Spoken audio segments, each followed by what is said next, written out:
Magandang araw po sa inyong lahat. Sa araw na ito, mapapakinggan po natin ang kwento ng may 18 taong gulang na binatang si Ariston. Makikilala niya ang isang lalaking palaboy na babago sa diskarte niya sa buhay. Kasabay ng pagbabalik ng palaboy sa kanilang baryo, ang pamiminsala rin ng kampon ng kadiliman. Ano kaya ang lihim na matutuklasan ni Ariston tungkol sa pagkatao ng lalaking palaboy? Magtagumpay kaya siya laban sa puwersa ng kadiliman? Sama-sama po nating pakinggan ang buhay at pakikipagsapalaran ni Ariston kasama ang antingerong palaboy sa Negros. Ngunit bago po ang lahat, mga idol, huwag po nating kalimutang mag-subscribe at i-hit ang notification bell sa aking YouTube channel na The Voice Addict at Apong Isaak para sa mas marami pang makapigil hininga na kwentong aswang at katatakutan mula sa mundo ng kababalaghan. Umpisahan na po natin ang kwento. Sige, hawakan niyo mabuti ang mga kamay ng palaboy na yan. Sandali lang, Drigo. Ako ang unang sasapak sa lalaking yan. Teka muna, Pedro. Ako ang unang nakakita sa kanya, di ba? Kaya sa akin siya unang magbabayad. Huwag. Maawa kayo. Ano bang kasalanan ko sa inyo? Nagtatanong ka pa? Ikaw ang kumuha ng manok ni Drigo, di ba? Nagkakamali kayo sa mga ibinibintang nyo sa akin. Hindi ko kinuha ang manok nyo. Sinungaling. Lumang style na yan. Nagpapalusot ka lang eh. Wala talaga akong kinuha. Huwag ka lang tumanggi. Aminin mo na, palaboy, para hindi ka na masaktan. Wala talaga akong alam sa mga ibinibintang nyo. Kaya't pakawalan nyo na ako.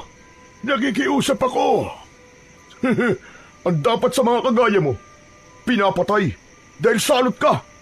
Magmula nang dumating ka sa lugar namin, sunod-sunod na mga namatay sa baryo namin. Marahil, bukod sa magnanakaw ka, isa ka ring aswang. Wala kayong sapat na batayan sa mga ibinibintang nyo sa akin. Matigas ka? Sige, tignan ko lang kung magmamatigas ka pa sa gagawin namin sa'yo. Mula naman sa kinaroroonan ng may 18 taong gulang na binatang si Ariston, naririnig niya kung ano ang mga sinasabi ng magkaibigan sa lalaking palaboy na si Mang Ebreo. Habang nagpupumiglas ito mula sa pagkakahawak sa tigkabilaang braso ng 2 lalaki na kasama nina Pedro at Drigo. Hindi na halos nagulat si Ariston dahil madalas niyang nakikita ang mga ito na pinag-iinitan ang lalaking palaboy. Ayaw niya sanang makialam sa problema ng iba, subalit hindi niya matiis na hayaan na lamang saktan ng mga ito si Mang Ebreo. Muling sinulyapan ni Ariston ang mga lalaking may hawak pa rin sa lalaking palaboy. Pagkalipas ng ilang sandali, pinagbababayo ng suntok ng mga lalaki ang palaboy. Bumagsak ito sa lupa habang sinasalo ang lahat ng sipa at suntok ng mga ito. Kaya naman, hindi na nakatiis ang binata. Malalaki ang hakbang ng mga paa na nilapitan niya sina Drigo at Pedro. Kasabay ng bawat hakbang, malakas siyang sumigaw para mabaling ang atensyon ng mga ito sa kanya. Hoy! Itigil niyo yan! Huwag niyo siyang saktan! Lahat ng tao ay napalingon sa gawi ng binata. Subalit patuloy pa rin ang pambubugbog ng mga ito sa lalaking palaboy. Habang unti-unting lumalapit si Ariston, napansin niya na nababalutan na ng alikabok ang katawan ni Mang Ebreo habang namimilipit ito sa labis na sakit. Muling umalingaw-ngaw ang malalakas na suntok at hampas ng sipa sa katawan nito, kasabay ng pagmumura ng mga lalaki. Sa kabila nito, hindi man lang gumanti ang lalaking palaboy ni Daing ay walang narinig si Ariston. Tila ba tinanggap na lamang nito ang hapdi ng bawat hagupit ng kamao ng magkaibigan.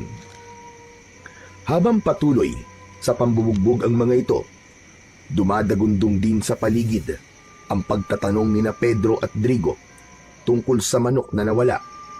Sakto namang paglapit ni Ariston, agad niyang itinulak sa balikat sina Pedro at Drigo, kaya napalayo ito ng agwat kay Mang Ebreo na nakabulagta pa rin sa lupa.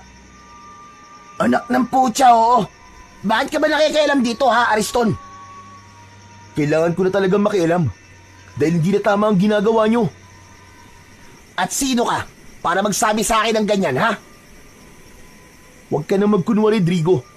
Alam kong gumagawa ka lang ng kwento para hindi isipin ni Pedro na ibinenta mo sa iba ang manok nyo. Di ba? Kilala kita eh. Alam ko mga ganyang style mo. Drigo, anong sinasabi ni Ariston? Anak naman ng tutyang, oo. Huwag mong sabihing naniniwala ka sa kanya, Pedro. Drigo. Pwede ba? Alam mong totoo ang sinasabi ko.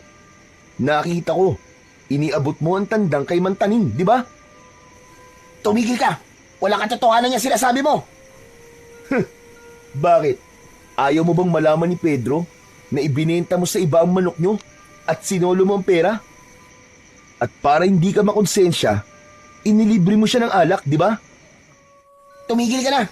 Kung ayaw mo masaktan. Drigo, totoo ba ang sinasabi ni Ariston? O ano? Sumagot ka, Drigo. Tinatanong ka ni Pedro. Bumakas ang tuwa sa muka ni Ariston nang makita ang reaksyon ni Drigo. Halata yun sa paglikot ng mga mata at pamumula ng muka ni Drigo. Kaya naman, hindi na nakatiis si Pedro at agad nitong kinuwelyuhan ang kaibigan. Drigo, sumagot ka! Totoo ba ang sinasabi ni Ariston? Oo na. Ibinenta ko nga manok natin. Bitiwan mo na ang damit ko. Kung ganun, nasaan ang kaparti ko? Hati tayo dun, di ba? Wala na eh. Naubos ko na. Anak naman ng tutsa, oo. Akala ko ba magkaibigan tayo? Bakit niloko mo ako? Sinungaling ka. Wala kang kwenta. Tinalo mo ako. Abalyang binitiwan ni Pedro ang damit ni Drigo. Saka tuluyang umalis at naglakad papalayo sa kanilang kinaroroonan. Kaya naman, galit na hinarap ni Drigo si Ariston. Lintik kang buwisit ka. Pakialamero ka talaga kahit kailan, Ariston. Dala ng matinding galit ni Drigo kay Ariston, agad itong nagpakawala ng malakas na suntok. Tumama yun sa kanyang muka, ngunit hindi siya natinag. Sumugod na rin ang dalawa pa nitong mga kasama at pinagtulungan siya ng mga ito na bugbugin. Sa simula, nagawa niyang sabayan ang mga suntok at sipa ng dalawang lalaki. Mabilis ang kanyang mga kamao, kaya't ilang beses niyang napabagsak ang kalaban, kasama na si Drigo. Subalit habang lumilipas ang mga sandali, nagsimulang bumigat ang galaw ni Ariston at unti-unting nauubos ang kanyang lakas. Sa pagkakataong yun, nagsabay-sabay na ang tatlo sa pag-atake sa kanya. Dahil dito, hindi na iwasan ni Ariston ang pagtama ng kamao ng mga ito sa kanyang katawan. Bawat hampas ay nagdulot ng matinding hapdi sa kanyang kalamnan. Hanggang sa huli, nawalan ng lakas si Ariston at tuluyang bumagsak sa malamig na lupa. Hingal na hingal at halos hindi na makatayo. Hindi nagtagal, pinakawalan ni Drigo ang malalakas na suntok. Sinunggaban nito si Ariston sa damit at sa tindi ng galit nito, binayo ng suntok sa muka ang binata. Dumugo ang labi at ilong ni Ariston at sa bawat suntok, nag-iwan ito ng pasa at sugat sa kanyang muka. Hindi pa nakontento, sinipa pa siya nito sa tagiliran, dahilan upang mapaubo si Ariston sa labis na sakit. Ang lupa ay nabahira ng dugo at ang hangin ay napuno ng mga ungol ng sakit mula sa bibig ng binata. Sa gitna ng karasang yun, biglang dumating si Lolo Castor. Mga walang hiya kayo! Anong ginawa niyo sa apo ko? Huwag kang makialam dito, tanda. Baka ikaw naman ang samain sa akin. Bakit hindi ako makikialam? Pinapatay mo lang ang apo ko, buwisit ka! Lolo Castor, lumayo po kayo sa kanya. Huwag po kayong lalapit. Pambihira ka naman, Ariston. Ano ba nangyari? Inawat ko lang po sila eh. Umawat daw. Yung apo nyo, pakialamero yan. Lintik yan. Sinira ang diskarte ko. Nalaman tuloy ni Pedro na ibinenta ko manok namin. Kasalanan mo naman palang lintik ka. Anong kasalanan ng apo ko sa'yo? Anong dahilan? At pinugbog mo ang apo ko, Drigo? Ibinuking niya ako eh. Kasalanan niya. Siguro naman, magtatanda lang ang apo mong inutil, tanda. Ikaw ang dapat na magtanda. Pagsisisihan mo, ang ginawa mo pananakit sa apo ko, hayop ka. Tandaan mo yan. Huwag mo nga akong tinatakot sa pagbabanta mo. Anong magagawa mo, ha? Isa ka lang matanda at wala lang silbi. Matandang hukluban. Ganun pala, ha? Sige. Tatandaan ko mga sinabi mo. Pero ito tatandaan mo, Drigo. Sa oras na saktan mo uli ang apo ko, makikita mo, pagsisisihan mo, na nabuhay ka pa. Dahil ako mismong makakalaban mo. Ako ang pakinggan mo, tanda. Dahil sa oras na makialam ka ulit sa akin at ang hambog mong apo, sinasabi ko sa inyo, ako mismo ang magpapalaya sa inyo sa baryong ito. Tandaan nyo yan! Kitang-kita ni Ariston ang panginginig sa nakadurong daliri ni Drigo dahil sa labis na galit. Kaya naman, bumundol ang kaba sa kanyang dibdib. Nag-aalala siya na baka totohanin ni Drigo ang banta. Pagkatapos nito, tahimik na umalis at naglakad si Drigo papalayo sa kanilang kinaroroonan. Kasunod nun, naramdaman ni Ariston ang pamimigat ng talukap ng kanyang mga mata at tuluyan na siyang nawalan ng malay. Sa muling pagbabalik ng malay ni Ariston, ay naramdaman niya ang maligamgam na tubig na dumadampi sa kanyang balat. Kasabay nito, naririnig din niya ang mahihinang bulong ng matanda sa pagsambit nito ng isang orasyon. Kahit nakapikit si Ariston, batid niya na ang ingay na nasa tabi niya ay nagmumula sa mga garapon na madalas gamitin ni Lolo Castor sa panggagamot. Maya-maya pa ay narinig niya na nagsalita si Lolo Castor. Bumagog ka na dyan, apo. Alam kong gising ka na. Kailangan natin na mag-usap. Nang marinig ni Ariston ang sinabi ni Lolo Castor, dahan-dahan niyang iminulat ang kanyang mga mata. Alam niyang pag-uusapan nila ang tungkol sa nangyari sa kanya. Kaya naman, dahan-dahan siyang bumangon. Si Lolo Castor naman ay tumayo at lumapit sa bintana. Bigla naman ang pagguhit ng pananakit sa kanyang katawan, kasabay ng pamimigat ng kanyang labi at panginginig ng kanyang mga braso. Sa puntong yun, nagsalita si Lolo Castor. Hindi ba't kabilin-bilin ako sa'yo na huwag kang makikialam sa buhay ng iba, lalo na sa buhay ng palaboy na yon? Pasensya na po kayo, Lolo. Kaya lang, hindi ko po talaga matiis na hindi makialam sa ginagawa nila eh. Makakapatay na po sila ng tao eh. Aba, ano naman ngayon kung makapatay sila? Ano ang pakialam mo sa buhay nila? Tignan mo nga ngayon kung ano nangyari sa'yo. Mabuti na lamang at dumating ako. Dahil kung hindi, baka pinaglalamayan ka na ngayon. Pasensya na po talaga kayo, Lolo. Hindi na po mauulit. Talagang hindi na mauulit. Dahil sa oras na malaman ko na nakikialam ka na naman sa buhay ng ibang tao, ilalayo talaga kita. Ipapadala kita sa probinsya ng nanay mo. Pangako po, Lolo Castor. Hindi na po mauulit. Huwag niyo lang po akong ipadala sa probinsya ni nanay. Huwag kang mangako. Gawin mo. Bihira ka talaga, bata ka, oo. Palagi mo na lamang pinapasakit ang ulo ko. Tuluyan nang napatungo ng muka si Ariston. Wala siyang masabi.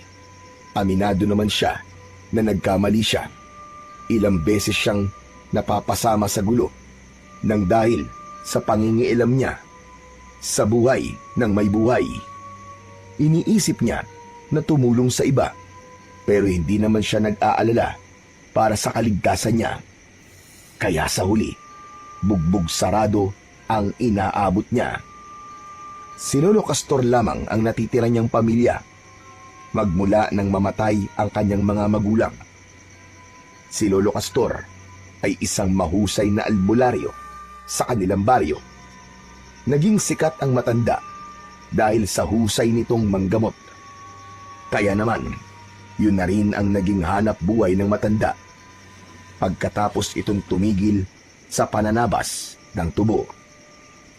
Teka, sandali lamang, Ariston. Bakit ba madalas mong ipinagtatanggol si Ebreo? Ano ba ang meron? At handa ka magbuwis ng buhay para sa kanya? Hindi niyo po ba nakikita? Nakakaawa po ang itsura niya. Wala pong pamilya na magtatanggol sa kanya. Hindi ko po talaga kayang makitang may sinasaktan sa harapan ko, Lolo. Ewan ko ba? Hay nako, pambihira ka talaga, Ariston. Hanggang maaga pa, itigil mo na ang pagtulong sa iba. Itigil mo ang ugaling yan. Baka ikapahamak mo yan at pagsisihan mo sa bandang huli. Isa pa, tutulong ka lalang din naman. Doon pa, sa nasisiraan na ng ulo. Ano po ba nangyari kay Mang Embryo, Lolo Castor? 17 taon na ang nakakalipas nang maganap ang pagsalakay ng mga pirata at rebelde sa lugar natin. Kinuha nila ang mga babae sa baryo. Pinagsamantalahan sa harap ng kanilang mga asawa at ang mga sanggol noon na edad 1 taon.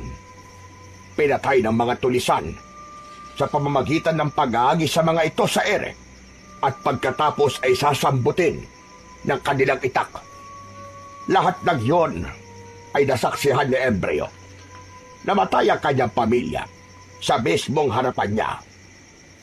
Kaya po ba nasiraan ng ulo si Mang Embryo at naging isang palaboy? Hindi yun ang naging dahilan kung bakit naging palaboy si Embryo. Hindi niya kinaya ang sakit nang mawalan siya ng pamilya. Kaya umalis siya sa baryo natin. Pero pagkalipas ng ilang taon, bumalik siya. Ganyan na ang kilos niya. Ang sabi marahil daw ay kinuha ng engkanto si Embryo. Kaya't nagkaganda ng buhay niya. Kaya naman, nakikiusap ako sa iyo, Apo. Abay, mag-iingat ka sa kanya. Dahil hindi natin sigurado kung sino nga ba talaga ang Embryo na bumalik sa lugar natin. Ang mga engkanto ay kilala sa kakayahan na manguha ng katawan ng mga tao para sila ang pumalit. Pero sa tingin ko naman po ay mabuti po siyang tao. Naiintindihan ko na po ngayon kung bakit po siya nagkaganon. Nakakaawa naman po palang sinapit niya. Walang puwang ang awa sa kanya, Apo. Basta iwasan mo ang Embryo na yon. Bakit ko naman po siya iiwasan, Lolo Castor? Hindi po ba't mas dapat po siyang lapitan at kaawaan? Dahil magmula nang bumalik siya sa baryo natin, sunod-sunod na ang pagkamatay ng mga tao sa lugar natin.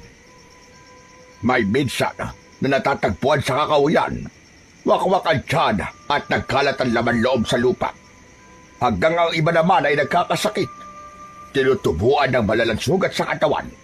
Pagkatapos ay nilalabasan ng kung ano-anong mga insekto sa sugat.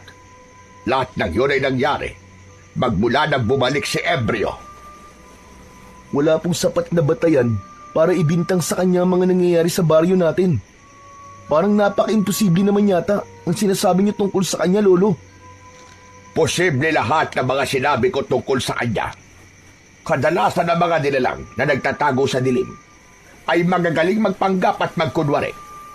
Baka hindi mo alam, ay nasa tabi-tabi lang sila at handa nang umatake sa oras na magkaroon ng pagkakataon. Pasensya na, Lolo. Pero hindi po talaga ako naniniwalang magagawa yun ng mga Ebreo. Isa pa, magaan po talaga ang loob ko sa kanya eh. Dahil naaawa po ako sa kalagayan niya. Maniwala ka, Apo. Hinala ng mga tao. Aswang ang lalaking palaboy na yon. Hindi magtatagal at malalantad din sa lahat ang totoo niyang pagkatao. Nakalimutan niyo na po ba, Lo? Na kapag walang sapat na batayan at patunay sa lahat ng hinala, hindi tayo maaaring manghusga ng kapwa. Alam ko naman yun, Apo. Pero iba si Ebreo. Kahit sundan mo pa siya, makikita mo. Lalabas din ang totoo niyang pagkatao. Sa sinabing yon ni Lolo Castor, isang plano ang nabuo sa isip ni Ariston. Sa isip niya ay susundan niya si Mang Ebreo para malaman kung may katotohanan ba ang sinasabi ni Lolo Castor. Isang malalim na buntong hininga ang pinakawalan ni Ariston. Hindi na siya nagtanong pa sa matanda. Maya-maya pa ay muling nagsalita ang matanda. Hala, sige na. Bumangon ka na dyan. Basta mga biling ko sa'yo, huwag mong kalilimutan nang hindi ako nag-aalala sa'yo, iho. Huwag na po kayo mag-alala, Lolo Castor.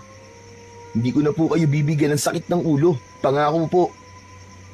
Abay, dapat lang. Baka yan pa maging dahilan ng maaga kong kamatayan. Masakit din naman sa ulo yung palaging nagsasaway sa'yo. At saka hindi ka na bata, Ariston. Ala, sige na. Bumangon ka na dyan at magtrabaho ka na. Total naman magaling na ang sugat mo at nalagyan ko na yan ng gamot. Teka, saan naman po pala kayo pupunta at bihis na bihis po kayo? Magtutugo ako sa kabilang baryo. Meron akong pasyente roon. Kaya naman bahala ka na muna rito. Yung mga ibiniling ko sa'yo, wag mong kalilimutan. Hindi na hinintay ni Lolo Castor na sumagot pa si Ariston.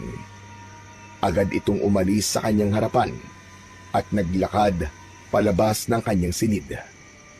Pagkalipas ng ilang sandali, narinig niya ang pagbukas ng pinto sa labas. Kasunod ng mahinang yabag ng paa nito, papalayo sa kanilang bahay. Kaya naman, nang kumalat ang nakakabinging katahimikan sa loob ng kanyang kwarto, saka lamang niya naisip ang tungkol kay Mang Ebreo. Bigla niyang naalala na nasaktan din ito mula sa pambubugbog nina Pedro at Drigo. Nang mga sandaling yon, ay naramdaman niya ulit ang pananakit ng kanyang binti. Ngunit nailalakad niya na ito ng bahagya. Talagang maaasahan si Lolo Castor pagdating sa panggagamot. Kaya naman, hindi nakapagtataka na marami na ang nagtitiwalang magpagamot sa matanda. Pagkalipas ng ilang araw, matapos siyang bugbugin ni Drigo at ng mga kasama nito, bumalik na si Ariston sa nakasanayan niyang gawain. Kagaya ng dati, nagsimula siyang magtrabaho sa tubuhan ni Kaloy. Banayad ang hagod ng kanyang itak habang tinatabas ang mga tubo. Nang bigla niyang naramdaman na bahagyang lumalamig ang ihip ng hangin. Saka lamang niya napansin na malapit na palang dumilim ang paligid. Kaya naman, nagpasya si Ariston na lisanin ang lugar na yon. Pagkaraan ng ilang sandali, habang tinatahak niya ang daan pauwi sa kanilang bahay, bigla niyang naalala si Mang Ebreo. Ilang araw na rin ang lumipas, pero hindi ko na nakikita si Mang Ebreo. Nasaan na kaya siya ngayon? Ano na kayang kalagayan niya? Tumigil sa paglalakad si Ariston nang makasalubong niya si Drigo. Nakatungo ang mukha nito at balot ng balabal ang buo nitong katawan. Napakunot ang kanyang noo, kaya napatitig siya. sa muka ng binata. Napansin niya kagad ang mga sugat nito sa balat. Nagtutubig yun at namamaga. Hindi siya maaaring magkamali. Sakit yun ng mga taong dinadapuan ng peste o salot na sakit sa kanilang lugar. Kaya naman, bigla niya itong nilapitan at hinawakan ang mga kamay nito. Drigo, sandali lang. Ano nangyari sa balat mo? Hinablot nito ang braso mula sa pagkakahawak ni Ariston. Pagkatapos ay tinignan siya nito ng mataling. Dinuro siya nito sa kanyang muka habang nanginginig sa galit. Huwag na wag mo akong hahawakan, Ariston, ha? Ang hayop na palaboy na yun. Tignan mo ang ginawa niya sa akin. Ha? Sandali, anong ibig mo sabihin, Drigo? Si Mang Ebreo ang may gawa nito sa akin, Ariston. Sigurado ko na binarang niya ako para makaganti siya sa akin. Hahanapin ko talaga siya. Pagbabayaran niya to, umanda siya sa akin. Teka, sandali lang. Sa tingin ko, hindi niya kasalanan kung bakit nangyari yan sa'yo. Dati na may ganyan na sakit na kumakalat sa baryo natin, di ba? Kaya huwag ka magpadalos-dalos ng desisyon. Hindi ako tanga, Ariston. Siya lamang ang gagawa nito sa akin. Alam ko, mambabarang ang hayop na yon. Papatayin ko siya. Isinusumpa ko. Nahahanapin ko siya kahit saan pa siyang lupalok magtago. Kaya kung alam mo kung nasan si Mang Ebreo, ang mabuti pa sabihin mo na. Drigo, kahit alam ko pa kung saan siya nagtatago, wala kang maaasahan na tulong mula sa akin. Kaya makakaalis ka na. Hanapin mo siya na mag-isa kung gusto mo. Siguro magkasabwat kayong dalawa, no? Kaya mo siya pinagtatakpan. Kung ganun, si Lolo Castor ang tatanungin ko. At sa oras na hindi niya gawin ang sinasabi ko, ang lolo mo ang papatayin ko. Tandaan mo yan. Sabay alis ni Drigo sa kanyang harapan. Sinubukan ni Ariston na pigilin ito, ngunit ang balabal nito ang nawa kanya. Kaya naman, natanggal ang pagkakabalot nun sa katawan ni Drigo. Lumantad sa paningin ni Ariston ang nakakadiring itsura ng buong katawan ni Drigo, kasunod ng pag-alingasaw ng masangsang na amoy mula sa katawan nito. Sa pagkakataong yun, pareho silang natigilan. Kitang-kita ni Ariston ang mga sugat sa balat nito, namamaga at nagtutubig. Ang bawat paligid ng sugat ay nangingitim na at may mabahong likidong tumutulo na tila nana. At habang pinagmamasdan ni Ariston ang sugat sa katawan ni Drigo, lumabas mula sa sugat nito ang buhay at maliliit na ipis. Nagtatatalon si Drigo na pilit na pinipispisan ang sarili nitong sugat upang matanggal ang mga isip. Gusto niyang masuka, ngunit mas nangibabaw ang pag-aalala niya sa mga nakikita. Sa kabila ng sakit na nararamdaman ni Drigo, pilit nitong piniga ang sugat. Hindi halos magawang tignan ni Ariston ang mga nangyayari sa kanyang kaharap. Gusto niya itong lapitan, gusto niyang tulungan, ngunit ibinilin sa kanya ni Lolo Castor na kapag nakaharap niya ang mga taong may ganong kondisyon, ay huwag niyang hahawakan ang mga yon. Dahil sa oras na mahawakan niya ang sugat nito, mahahawa siya ng sakit ng taong nagtataglay ng ganong klaseng karamdaman. Kaya naman, nanlalaki ang kanyang mga mata habang nakatingin lamang sa lalaki. Bumakas sa muka ni Drigo ang labis na paghihirap. Maputla, pawis na pawis, at halos mapulit ang labi sa kakakagat dahil sa kirot. Ang bawat hininga nito ay mabilis na parang pagod. Naluluha ang mga mata dahil sa takot sa mga ipis. Sa katahimikan ng kakahuyan, ang daing at ungol ni Drigo ang kanyang naririnig. Isang nakapangingilabot na eksena ng isang taong winawasak, hindi lamang ng sugat, kundi ng karumihan at kasindak-sindak na paghihirap mula sa mambabarang. Kung nangyayari yan sa'yo, Drigo, bakit hindi ka magpagamot kay Lolo Castor? Imbis na paghihiganti ang isipin mo, Unahin mo muna magpagamot. Huwag ka na magkunwari na nag-aalala ka sa akin, Ariston. Tigilan mo ako. Drigo, hindi ako nagkukunwari. Totoo na nag-aalala ako sa kalagayan mo ngayon. At si Lolo Castor lang ang makakatulong sa'yo. Wala nang iba. Pagkatapos kong bantaan ng buhay ni Lolo Castor, sasabihin mong sa kanya ako magpagamot. Hindi ko yung gagawin. Ang dapat nito, patayin ang bumarang sa akin. Yun lang ang tanging paraan. Pagkasabi nun ni Drigo, dinampot na nito ang balabal na nahulog sa lupa. Kaya nakita ni Ariston ang panginginig sa mga kamay ng binata. Nang mahawakan nito ang balabal, ay mabilis nitong ibinalot sa kanyang katawan at umalis sa lugar na yun. Nahabol na lamang ng tingin ni Ariston ang nagmamadaling si Drigo. Pagkatapos ng mga nangyari kay Drigo, parang gusto na rin niyang maniwala na si Mang Ebreo ang may kagagawa nun. Kaya naman, mas tumindi ang pagnanais niya na sundan ang lalaking palaboy. Nang mawala sa kanyang paningin si Drigo, malungkot na naglakad si Ariston pauwi sa kanilang bahay. Habang tinatahak niya ang daan papunta sa kanilang kubo, ay hindi sinasadya na nakita niya si Mang Ebreo. Papunta rin ito sa madilim na bahagi ng kakauyan. Nagtataka na napatago sa likod ng puno si Ariston. Ito na ang tamang pagkakataon para sundan siya. Gusto kong malaman kung may katotohanan bang sinasabi ni Drigo at ni Lolo tungkol sa kanya. Tumingala muna si Ariston sa langit at nakita niya na malapit ng dumilim. Ngunit yun na ang pagkakataon na pinakahinihintay niya. Ang sundan si Mang Ebreo at alamin kung ano ang katotohanan. Pinagmasdan ng binata ang kanyang itak. Sa kadahan-dahan na naglakad pasunod sa matandang lalaki. Maingat at magaan ang kanyang pagakbang para hindi nito mahalata na sinusundan niya si Mang Ebreo. Lumipas ang ilang minutong paglalakad. Nakarating sila sa kabilang baryo.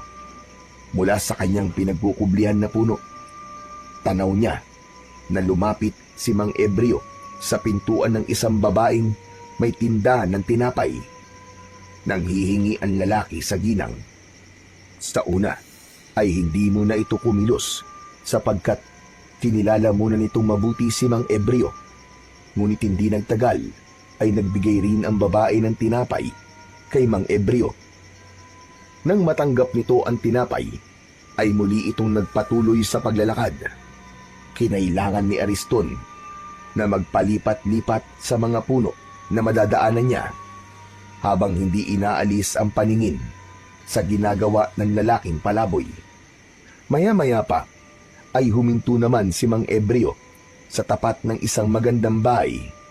Nakita niya na kumakatok ito sa pinto at nanghihingi ng pagkain. Subalit ipinagtabuyan ito at ipinahabol pa sa aso. Hindi inaasahan ni Ariston na masasaksihan niya ang ganung ugali ng mga tao. Kahit may ilang nag-abot ng tinapay o kanin kay Mang Ebreo, meron pa rin na mga taong may masasamang pag-uugali. Pagkalipas ng ilang oras na paglalakad at pagmamakaawa para sa pagkain, tuluyan na itong umalis, dala ang kaunting piraso ng tinapay na nakasilid sa basang tela nito. Bawat bahay na nagbibigay rito ng pagkain ay nakikita ni Ariston na nilalagyan ng marka ang bawat dingding o pinto gamit ang palawit ng kwintas nito. Kaya naman, napapaisip si Ariston kung bakit ginagawa yon ni Mang Ebreo. Teka, bakit kaya nilalagyan niya ng tanda ang bahay ng mga taong nagbibigay sa kanya ng tinapay? At ang hindi naman nagbibigay sa kanya ng pagkain ay nilalagyan niya ng X na marka. Para saan kaya yun? Napakunot ang noo. Nabulong sa sarili ni Ariston. Muli niyang ipinagpatuloy ang pagsunod kay Mang Ebreo habang ang paligid ay unti-unti nang binabalot ng dilim. Bumakas ang pag-aalala sa dibdib ni Ariston. Kailangan niyang makabalik kagad sa bahay nila upang hindi malaman ng matanda ang pinaggagawa niya habang wala ito. Mabuti na lamang at naisipan ni Mang Ebreo na bumalik sa gubat. Tinaak nito ang daan papunta sa kakahuyan. Maya-maya pa ay tumigil ito sa paglalakad. Sa tapat ng isang maliit na matandang punong balete, lumapit si Mang Ebreo. Inilapag nito ang daladala at umupo sa isang batong nababalutan ng damo. Pagkaraan ng ilang sandali ng pagpapahinga, sinimulan nitong buksan ang tinapay at marahang isinubo sa bibig. Dahan-dahang nginunguya na para bang bawat mumo ay mahalaga. Ang katahimikan ng paligid ang nagsilbing saksi sa kalungkutan ng buhay ni Mang Ebreo. Sa kabilang dako naman ng kakahuyan, nakatago si Ariston habang nakatingin pa rin sa ginagawa ng lalaking palaboy. Wala naman ako napapansin na kakaiba sa kanya. Kawawa pa nga ang kalagayan niya dahil sa ilang oras sa paglalakad niya, isang balot lamang ng tinapay ang nakuha niya at wala pang tubig. Muli siyang napatingin sa gawi ni Mang Ebreo. Kasunod nito ay maingat siyang nagpalipat-lipat sa mga puno upang hindi maramdaman ni Mang Ebreo ang presensya niya. Ang kanyang mga mata ay nakatutok sa bawat kilos ng matanda. Pinagmamasdan kung saan ito tutungo o anong lihim ang maaaring malaman niya rito. Tanging ang liwanag lamang ng sikat ng buwan ang tanglaw niya sa paligid. Naaalala niya na malapit ng sumikat ang kinatatakutan na pulang buwan. Yun ang hudyat ng muling pagkabuhay ng pinakamalakas na aswang. Ayon yun sa kwento ni Lolo Castor. Habang abala siya sa pag-iisip, ay napatungo siya at muling napasulyap sa gawi ni Mang Ebreo. Ngunit nanlaki ang kanyang mga mata. Nawala bigla ang matandang lalaki sa kinauupuan nitong bato. Hala! Nawala siya! Pambihira naman, oo! Nasaan si Mang Ebreo? Saan kaya siya nagpunta? Inilinga ni Ariston ang kanyang paningin sa buong paligid. Ngunit wala na talaga ang lalaking palaboy. Kaya naman, napilitan siyang lumabas sa kanyang pinagtataguan. Naglakad siya papalapit sa bato na inuupuan ni Mang Ebreo. Ang bilis naman niyang mawala. Pambihira! Akma na sanang paalis sa tapat ng puno ng balete si Ariston nang bigla siyang nakarinig ng mahinang pag-angil sa kanyang likuran. Biglang may malamig na hangin ang dumampi sa kanyang batok. Napalingon siya at doon niya nakita ang isang nilalang na tahimik na nakatayo sa kanyang likuran. Nakangising tumutulo ang malapot nitong laway. Ang nilalang ay matangkad, payat, ngunit bitaw ang matitigas na buto sa ilalim ng balat. Ang muka ay pahaba, may malalaking mata na kulay dilaw na kumikislap pa nga sa dilim. Ang bibig nito ay nakanganga at mula roon nakalitaw ang mahahabang pangil na tila panghayop habang ang dila ay mahaba. Ang mga kuko nito ay matutulis, kasing haba ng patalim, at ang balat ay kulay abong nanunuyo, parang balat ng bangkay. Mula sa likuran nito ay umaalingasaw ang amoy ng nabubulok na laman ng tao. Nakakasulasok at nakakapangilabot. Nanlamig ang buong katawan ni Ariston. Ang kanyang dibdib ay bumilis ang tibok at ang kanyang mga tuhod ay nanginig na parabang nawawala na siya ng lakas. Ramdam niya ang paggapang ng takot mula ulo hanggang talampakan at ang kanyang lalamunan ay nanuyo na tila ayaw maglabas ng tinig. Gusto niyang kumilos, pero nanigas ang kanyang mga kamay. At sa kanyang mga mata ay malinaw na nakikita ang panganib. Isang halimaw na handang lapain siya anumang oras sa pagitan ng katahimikan ng kagubatan at ng malupit na anyo ng nilalang. Si Ariston ay natigilan, pinipilit na hanapin ang tapang sa kanyang puso. Ngunit ang takot ay lalong lumakas at halos umabot na sa kanyang kaluluwa. Bigla niyang naalala si Mang Ebrio. Ikaw ba yan, Mang Ebrio? Patawarin niyo po ako kung sinusundan ko po kayo. Huwag niyo po akong sasaktan. Maawa po kayo sa akin. Hindi siya nito pinansin. Sa halip, mas lumaki pa ang pagkakangisi nito. Hindi rin niya inaalis ang paningin sa nilalang. Tila nabibinga siya sa nakakatakot na anyo ng aswang. Tanging ang malakas na pag-angin lamang nito ang gumising sa natutulog niyang katinuan. Panay ang lunok niya ng laway dahil sa nararamdaman na takot. Dahan-dahan lumapit ang nilalang sa nakatulalang si Ariston. Bago pa siya makagalaw, isinubsob na ng halimaw ang ulo nito sa kanyang balikat. Ramdam na ramdam ni Ariston ang malamig na hininga ng nilalang.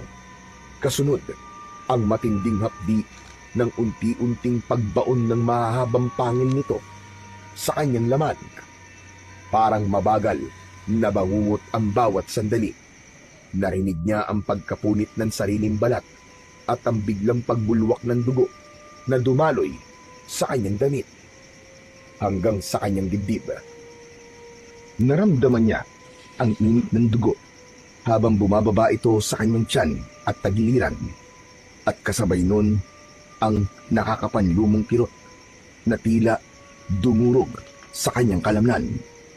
Napaluhod sa sakit si Ariston at malakas na napasigaw. Ang kanyang katawan ay nanginginig at ang kanyang mga kamay ay pilit na itinutulak ang bibig ng halimaw. Ngunit mahigpit ang kapit ng aswang. Habang tinutulak niya ang mukha nito, mas lalo lamang bumabaon ang pangil nito. Naramdaman niya na tila may matigas na bagay na naiwan sa kanyang laman. Kasunod nun, dumadaloy ang dugo at naririnig niya ang nakakadiring paglagok ng halimaw. Tila ba umiinom ito ng alak, ngunit ang iniinom nito ay ang mismong buhay at sariwang dugo ni Ariston.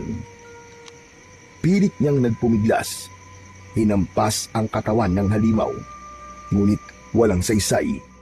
Ang bawat lagok ng nilalang ay nagdudulot ng panghihina sa kanyang mga tuhod at ang kanyang paningin ay nagsimula ng lumabo. Sa huling sandali ng kanyang lakas, mas malakas na sigaw ang kumawala sa kanyang bibig. Umalis ka! Demonyo ka! Hindi mo ako mapapatay! Pakawalan mo ako! Pakawalan mo ako! Isang malakas na suntok ang dumapo mula sa aswang, mula sa kamao ni Ariston. Pumalas ito at binitiwan siya. Bumagsak si Ariston sa lupa, hapong-hapo at duguan, habang ang nilalang ay umatras. Nakatitig pa rin sa kanya, ngunit hindi na muling sumugod. Ang katahimikan ng kagubatan ay muling bumalik. Tanging mga ungol ng sugatan si Ariston at ang pagtulo ng dugo sa lupa ang nanatiling tunog ng gabing yun. Maya-maya pa ay biglang nagsalita ang nilalang na umatake sa kanya. Simula ngayon, kabilang ka na sa mga alagad ko. Nagtagumpay ako. Inilinga ni Ariston ang paningin sa paligid. Umaasa siya na merong tutulong sa kanya. Ngunit ang puno lamang ng balete ang tanging saksi sa mga nangyari sa kanya. Alam niya na ngayon na si Mang Ebrio nga ang aswang na pumapatay sa mga tao. Pagkatapos magsalita ng nilalang, ay umalis ito sa kanyang harapan. Naiwan siyang nakaluhod sa lupa habang nararamdaman ang kakaibang sakit na gumagapang sa buo niyang kalamnan. Nagkikikisay ang kanyang katawan, tumitirik ang kanyang mga mata, at dala ng labis na paghihirap. Napunit niya ang kanyang damit dahil pakiramdam niya ay mainit ang kanyang katawan at tila may lalabas na insekto sa kanyang laman. Sandali pang nagkikikisay ang kanyang katawan, biglang tumulo ang malapot niyang laway. Nagugutom, nauuhaw. Yun ang kanyang nararamdaman ng mga sandaling yun. Anong nangyayari sa akin? Hindi maaari! Kahit hindi nakikita ni Ariston ang kanyang sarili, natitiyak niya na nahawahan na siya ng aswang. Isa na siyang ganap na halimaw. Hindi siya maaaring magkamali dahil ang nararamdaman niyang gutom at uhaw ay hindi para sa normal na pagkain, kundi sa karne ng tao. Napayuko si Ariston, hingal at duguan, nang biglang may dumaloy na kakaibang init sa kanyang mga ugat. Mula sa kaibuturan ng kanyang dibdib ay sumiklab ang isang malakas na kapangyarihan, at sa isang iglap ay nagliyab ng malaapoy na liwanag ang kanyang buong katawan. Ang paligid ay nabalot ng maningning na kulay pulang liwanag, tila apoy na hindi nakakasunog, ngunit umaalab ng kakaibang lakas. Ang kanyang damit na punit-punit ay dahan-dahang nilamon ng liwanag hanggang sa tuluyang maglaho ang mga bakas ng pagkasira. Maging ang malalim na sugat sa kanyang balikat na kanina lamang ay umaagos ang dugo, ngayon ay mabilis na naghihilom, na para bang hindi ito kailanman nagkaroon ng sugat. Ang bigat at sakit sa kanyang katawan ay napalitan ng kakaibang lakas. Mabilis, matalim, at umaapaw na enerhiya, tila gumagapang sa kanyang mga ugat. Tumayo ng naguguluhan si Ariston at ubod lakas na sumigaw. Anong nangyayari sa akin? Anong nangyayari sa akin? Sa kabila ng kanyang pagtataka, mas pinili niyang maghanap ng pagkain na tatanggal sa nararamdaman niyang gutom. Biglang bumilis ang kanyang mga kilos. Ang kanyang mga mata ay nagniningning na parabang mata ng isang mabangis na nilalang. Sa di kalayuan, napansin niya ang isang usa na namamahinga sa ilalim ng isang punong kahoy. Hindi siya nag-atubili. Sa isang kisap mata ay tumalon siya at sinalakay ang hayop na yon. Dala ng matinding gutom at uhaw, mabangis at mabilis na nilapa niya ang usa. Ang kanyang mga kamay ay bumaon sa katawan ng kawawang hayop. Pinunit ang laman at ang dugo nito ay dumikit sa kanyang labi. Ang bawat kagat niya ay mabilis at sabik na sabik.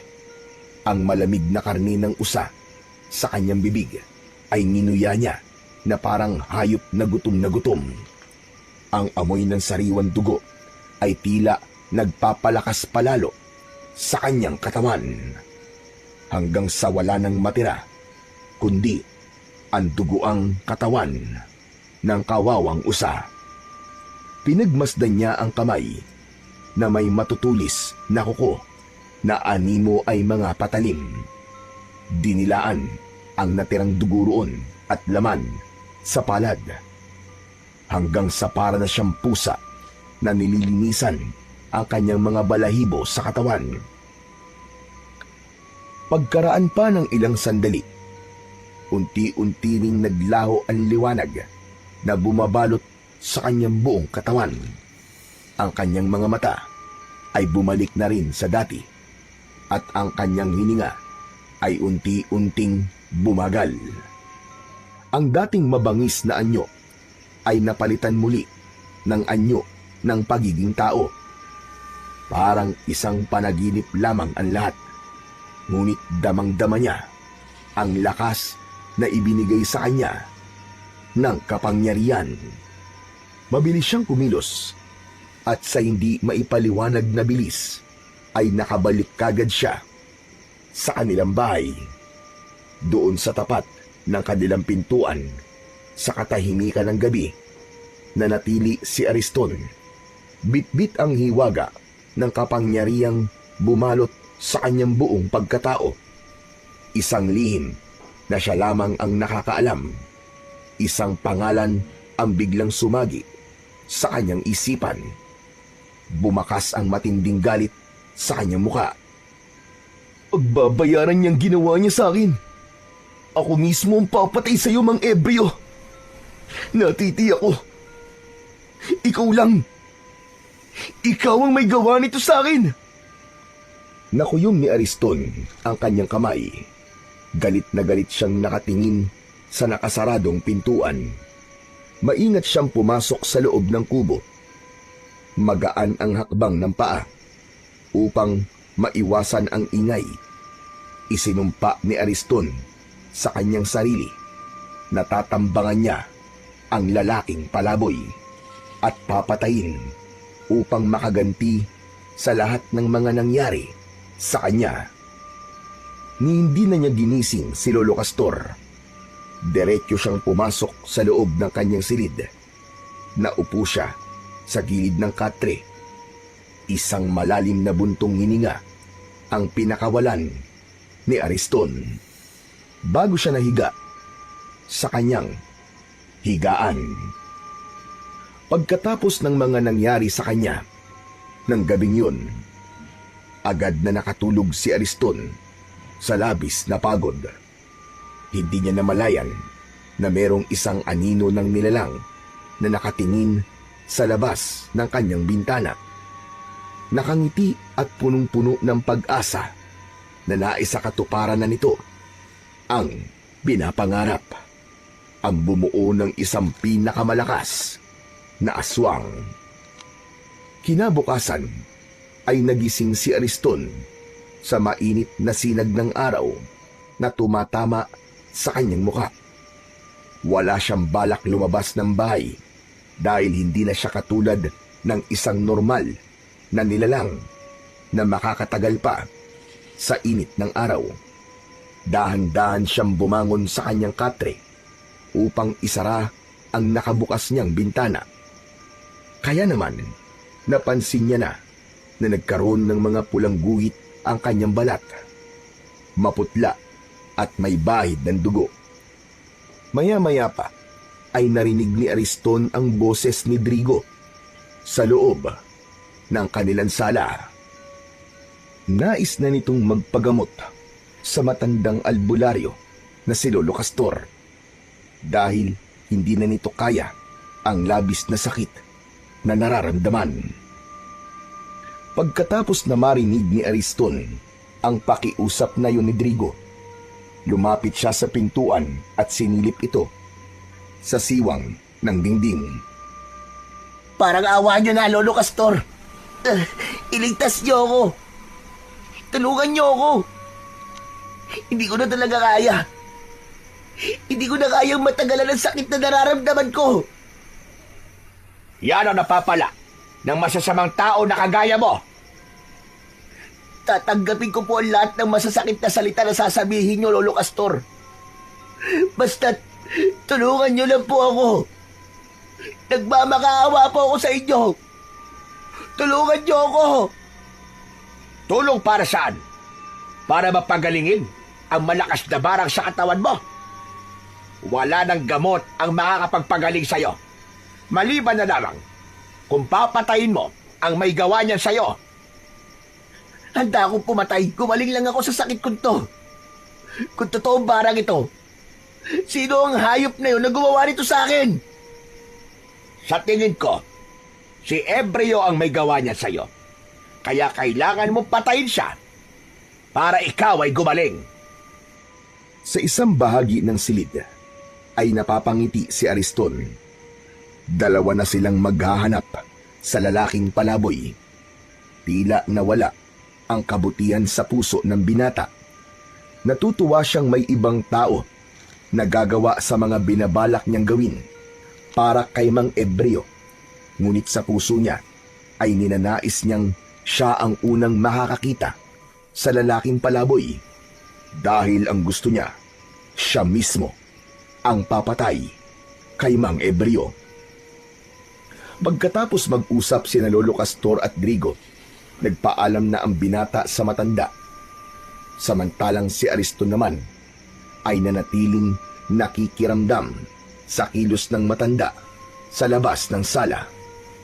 Bigla niyang napansin na papalapit sa kanyang silid ang kanyang Lolo Castor. Kaya naman, mabilis siyang naghanap ng balabal. Kailangan niyang maitago sa matanda ang kanyang kalagayan. Nang makuha niya ang balabal, ay agad niyang ibinalot yun sa kanyang katawan.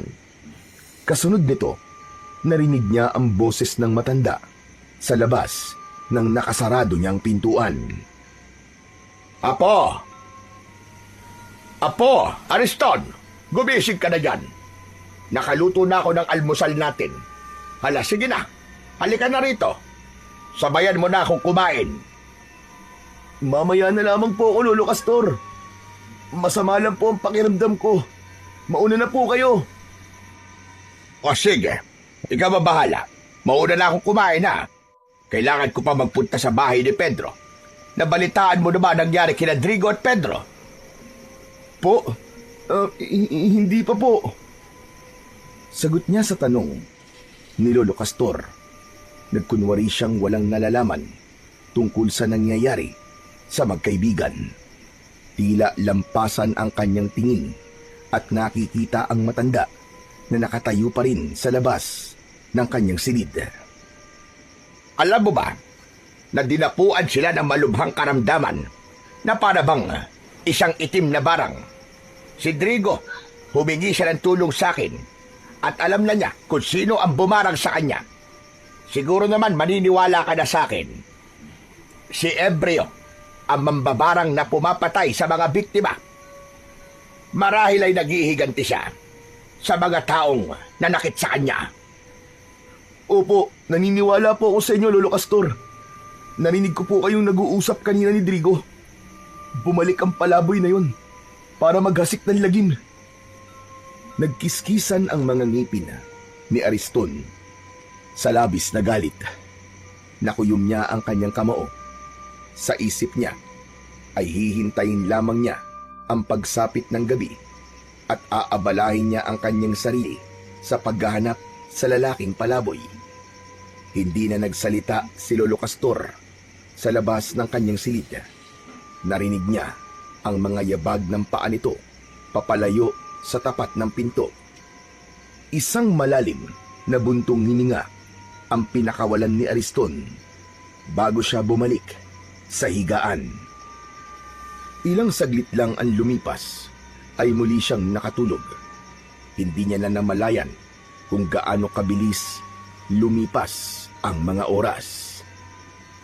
Pagkagising ng binatang si Ariston, nagulat siyang madilim na naman ang paligid.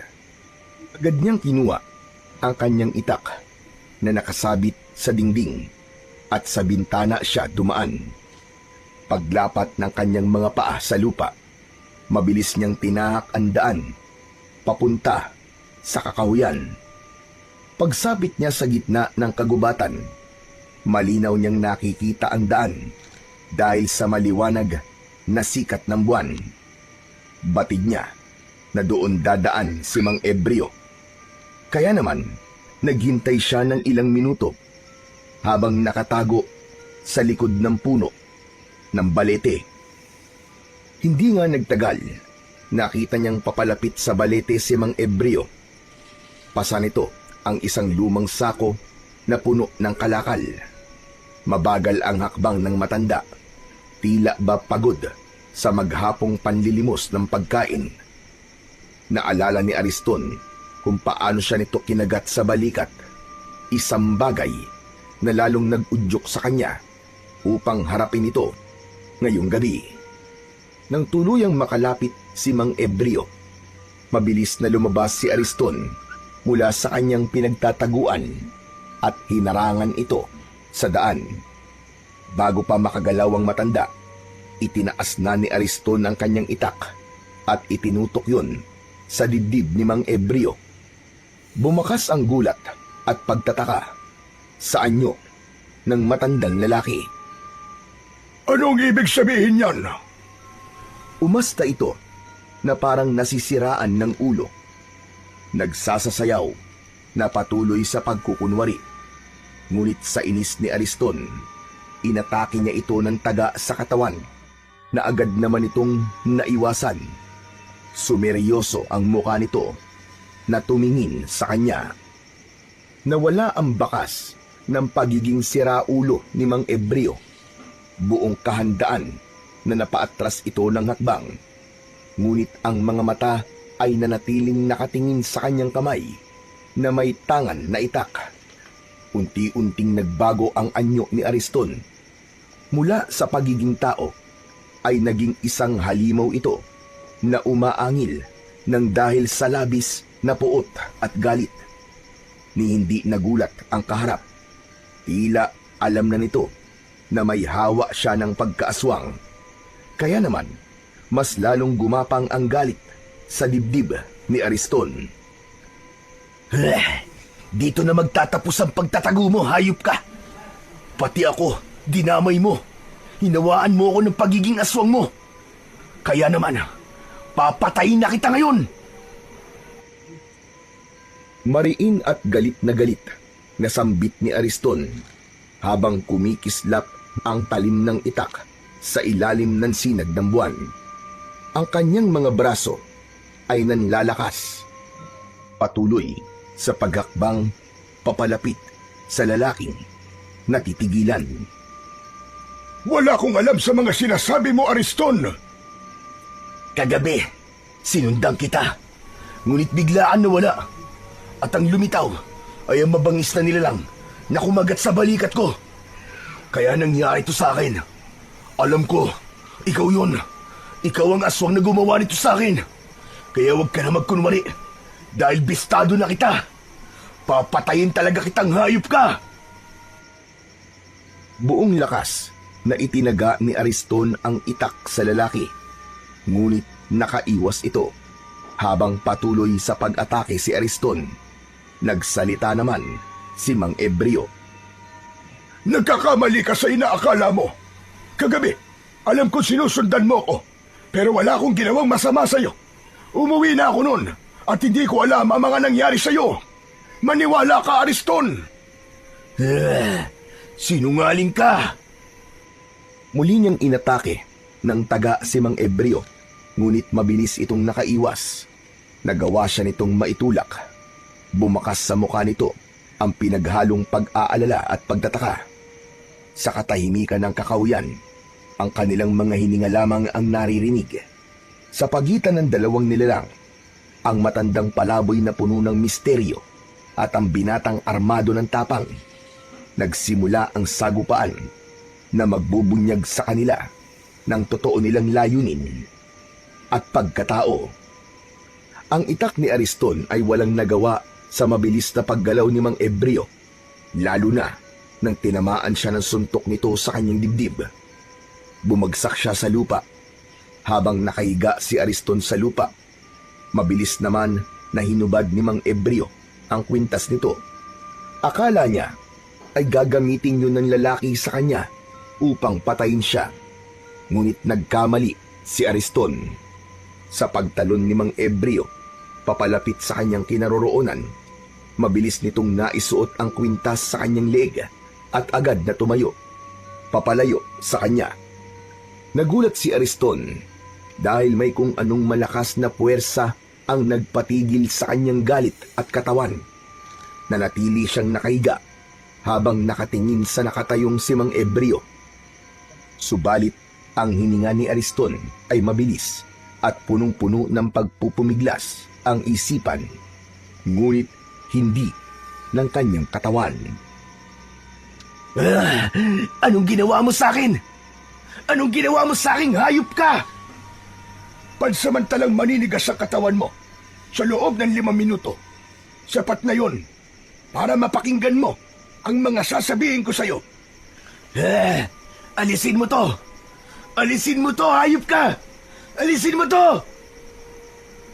Tinatanggal pansamantala ng kwintas ang pagiging aswang mo at makokontrol mo ang sarili mo. Ngunit bago yon, unti-unti niyang binibigyan ng bisa ang mutya na nakatanim sa balikat mo. Walang kaalam-alam ang nilalang na nagtanim sa'yo ng mutya na isa palang pagkakamali ang ginawa niya sa'yo. Hindi ba't ikaw nga ang may gawa nito sa akin? Ikaw ang kumagat sa balikat ko. Kaya ikaw ang nagkamali. Huwag mo na subukang bilugin pa ang ulo ko. Dahil hindi ako maniniwala sa'yo. Demonyo ka! Patutunayan ko sa'yo na nagsasabi ako ng totoo. Ang kwintas na suot mo ay karapat-dapat para sa'yo. Pagmasdan mo kung paano niyan babaguhin ang anyo mo. Dahil hindi ako masamang nilalang, kagaya ng iniisip mo. Sa ating dalawa, ikaw lang ang totoong aswang. Sa ilalim ng malamlam na sinag ng buwan, hingal at pawis na pawis si Ariston habang pinagmamasdan ang pagliwanag ng suot ng kwintas. Kanina lamang ay nanlilisik ang kanyang mga mata. Nanginginig ang kanyang mga kamay sa pananabik na mapatay si Mang Ebreo. Pati na ang galit na kanyang nararamdaman para rito ay unti-unti ding naglaho. Nagsimulang magbago ang lahat. Mula sa loob ng kanyang dibdib ay unti-unting kumalat ang malamig na enerhiya. Pumapawi sa init ng halimaw na nagkukubli sa kanyang pagkatao. Ang kanyang balat na kanina ay namumula at puno ng tila naglalagablab na ugat ay muling naging payapa at bumalik sa normal na kulay. Ang kanyang mga mata na tila mata ng isang mabangis na hayop ay bumalik sa pagiging mata ng isang tao. Isa-isa ring naglaho ang bakas ng pagiging aswang ng binata. Ang mahahabang kuko ay umurong at ang matutulis na pangil ay lumubog at ang kanyang hininga na kanina ay mabigat at mabangis ay naging banayad at mahinahon. Ang kanyang katawan na parang kinokontrol ng halimaw ay muling napasunod sa kanyang sariling kalooban. Sa wakas, nakaluhod na siya sa lupa. Hawak-hawak ang kwintas na tila yun lamang ang pag-asa niya para maging tao. Si Ariston, na nilamon ng pagiging halimaw, ay muling naging tao. Kalmado, tahimik, at nagtataka kung gaano pa katagal magtatagal ang bisa ng mahiwagang kwintas sa kanyang dibdib. O ano? Siguro naman, makakausap na kita ngayon ng maayos nang hindi pinagbabantaan ng buhay ko. Anong nangyayari sa akin? Mananatili pa rin ang pagiging aswang mo. Ngunit hindi na kagaya kanina na wala kang kontrol. Wala akong kinalaman sa ibinibintang mo sa akin. Hindi ako ang may gawa niyan sa'yo. Hindi ko alam kung dapat ba akong maniwala sa mga sinasabi mo. Handa akong patunayan na hindi ako ang aswang. Ngayon na nalaman ko na ang sikreto mo, ikaw naman ang sumama sa akin para makilala mo kung sino ba talaga ako at kung ano ang totoo kong layunin. Huwag mo na akong linlangin. Ang mga kagaya mo ay hindi dapat pinagkakatiwalaan. Ang layunin mo ay gumanti sa mga taong nanakit sa'yo, di ba? Ikaw ang bumarang kina Pedro at Drigo. Nagkakamali ka, Ariston. Sapagkat hindi ko yun magagawa sa kanila. Mali ang iniisip mo sa akin. Sinundan kita at alam ko kung ano ang mga nakita ko. Alam ko nga na sinundan mo ko kahapon. Kaya alam ko rin na nakita mo ang lahat ng ginawa ko. Kaya paano mo nasabi na ako ang aswang na umatake sa'yo? Sige nga. Biglang natigilan si Ariston. Dahil sa puntong yun, hindi niya nakita ang pagpapalit ng anyo ni Mang Ebreo. Kaya walang sapat na batayan ang mga ibinibintang niya rito. Nagsimula na siyang maguluhan.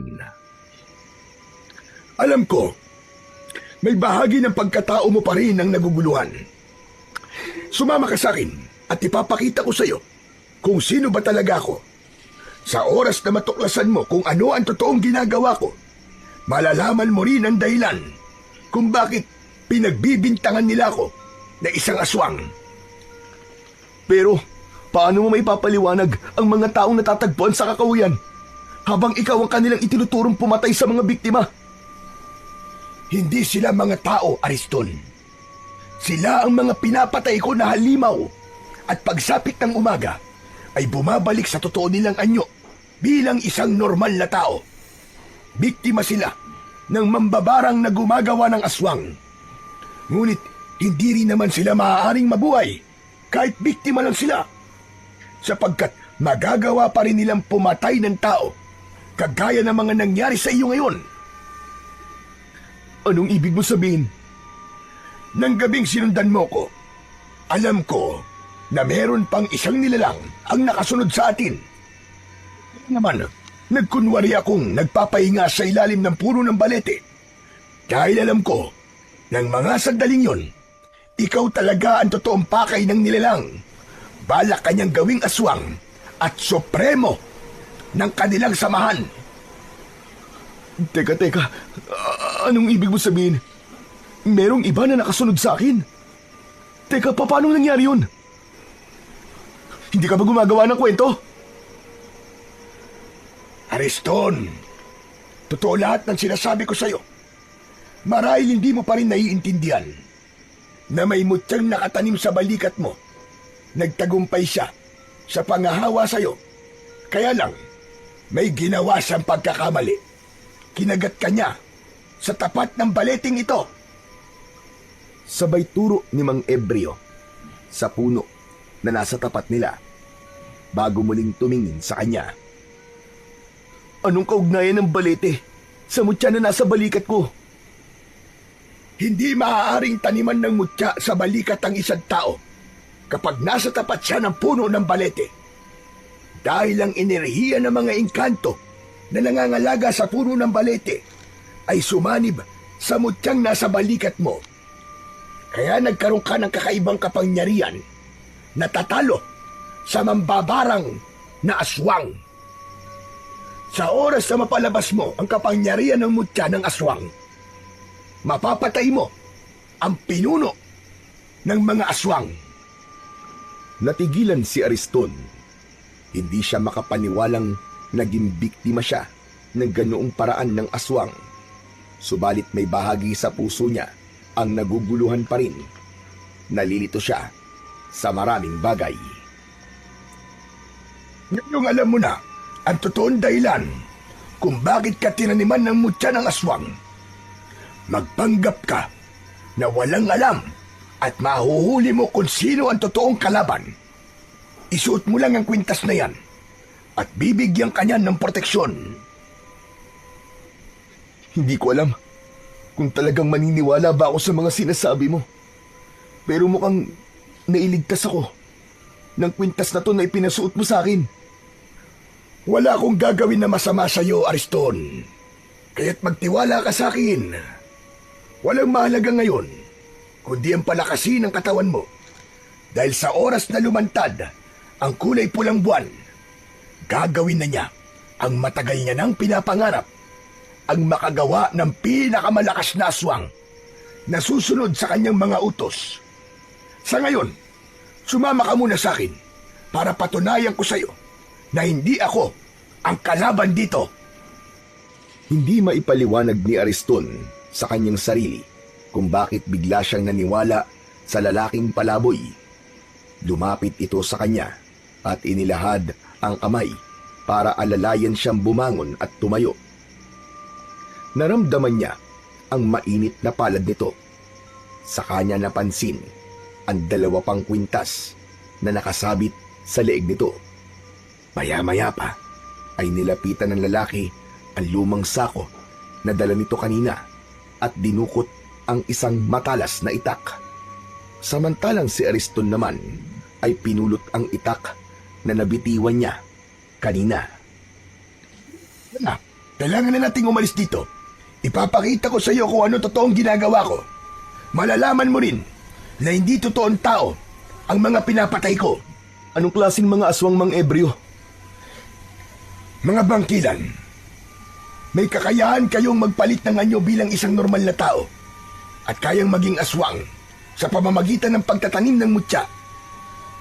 Magtatanong pa sana si Ariston nang mapansin niyang nagbago ang ihip ng hangin. Maging si Mang Ebreo ay naging alerto sa paligid.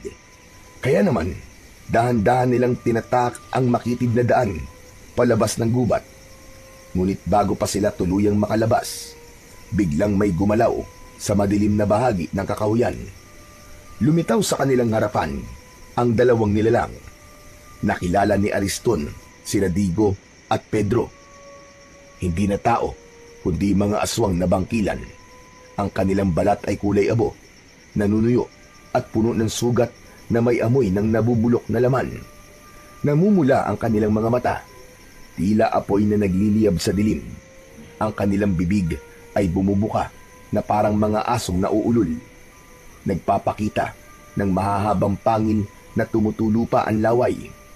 Ang kanilang mga kuko ay mahahaba at matutulis, kumikislap sa ilalim ng buwan na parabang mga patalim na handang pumatay. Kasunod nito ang pagsasalita ni Pedro. Ikaw pala may gawa nito sa amin, Mang Ebreo. Kung ganun, dalawa kayo. Sabay ko kayong papatayin. Biglang sumugod si Pedro sa kinaroroonan ni Mang Ebreo. Tumalon ito na parang hayop habang nakaumang ang matutulis nitong mga kuko. Naiwasan yun ni Mang Ebreo. Mula sa kamay nito ay mabilis nitong itinaas ang hawak na itak. Kasunod ng pagliwanag ng kwintas nito, nasilaw si Pedro at napaatras. Subalit nang makabawi ng lakas si Pedro, agad nitong tinalon si Mang Ebreo. Ngunit bago pa man lumapag ang pangil ni Pedro sa leeg ng lalaking palaboy, itinapat nito ang anting-anting sa dibdib ng halimaw. Kasunod ng pagtarak ng talim nito sa dibdib ni Pedro. Biglang nagliyab ang katawan ni Pedro at sa isang iglap ay bumagsak itong naglalagablab. Sumisigaw ito ng nakakakilabot na pag-angil hanggang sa tuluyang maging abo ang katawan nito. Sinasabi ko na nga ba, at may kapangyarihan kang pumatay ng mga katulad namin. Ikaw ang totoong nanghawa sa akin, hayop ka. Mamatay ka. Pagbabayaran mo ang ginawa mo kay Pedro. Walang kasalanan si Mang Ebreo. May ibang gumawa niya sa inyo, maniwala ka. Hanggang dito ba naman? Kinakampihan mo pa rin ang matandang palaboy na yan. Huwag kang maniwala sa kanya, Ariston. Siya ang totoong kalaban dito. Nagkakamali ka, Drigo. May iba pang may pakana sa pagiging aswang mo. Ako rin. Isa na rin akong aswang ngayon.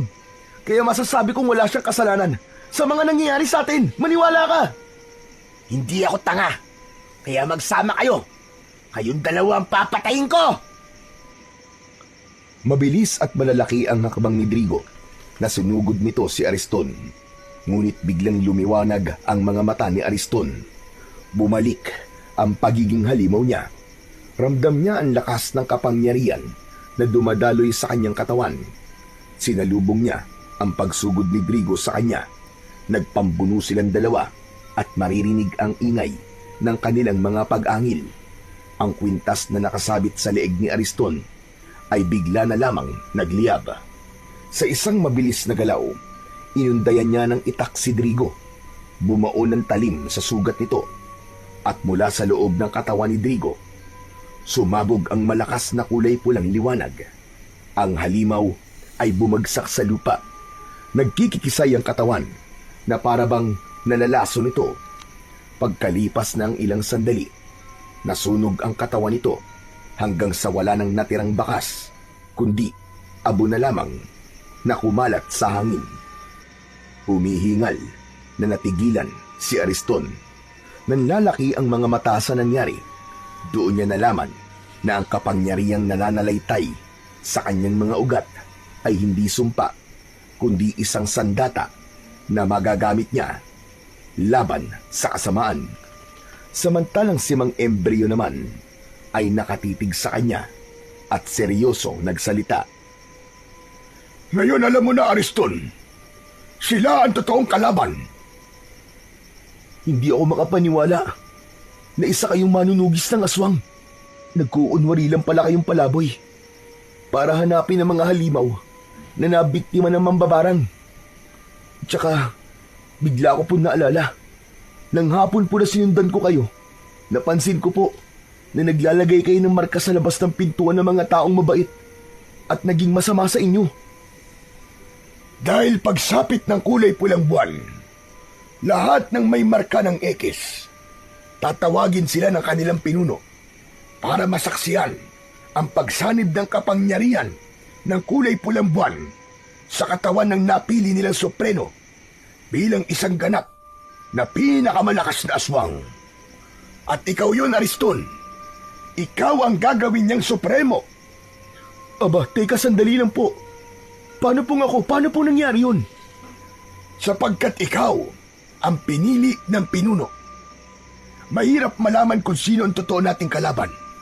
Ngunit hindi magtatagal ay lalantad siya sa oras na magsagawa na siya ng ritual para sa'yo.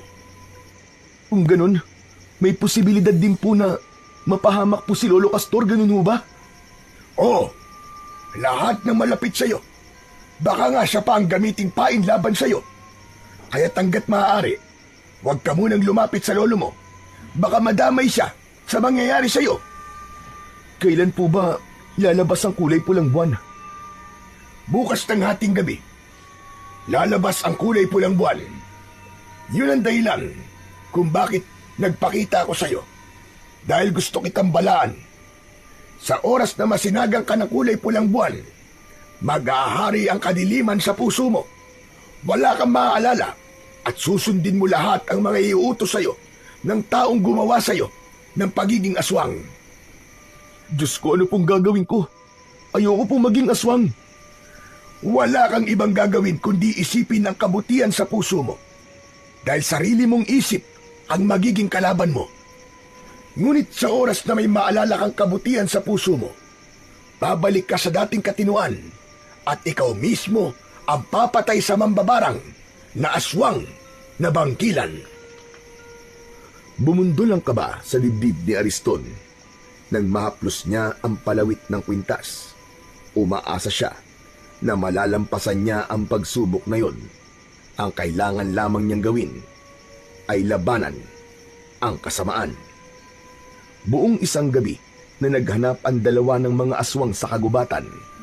Lahat ng makasagupa nilang may hawa ng aswang ay pinapatay na nila upang mabawasan ang mga alagad ng mambabarang na aswang. Ang ilan na hindi nasunog ang katawan ay hinayaan nilang manatili sa kakawyan. Yun ang dahilan kung bakit iniisip ng mga tao na biktima ng aswang ang natatagpuan na patay sa kakawyan. At sa pagsikat ng araw, saka lamang sila matutunaw at masusunog. Nang matapos sila sa kanilang ginagawa, ay nagpasya ng umuwi sa bahay si Ariston.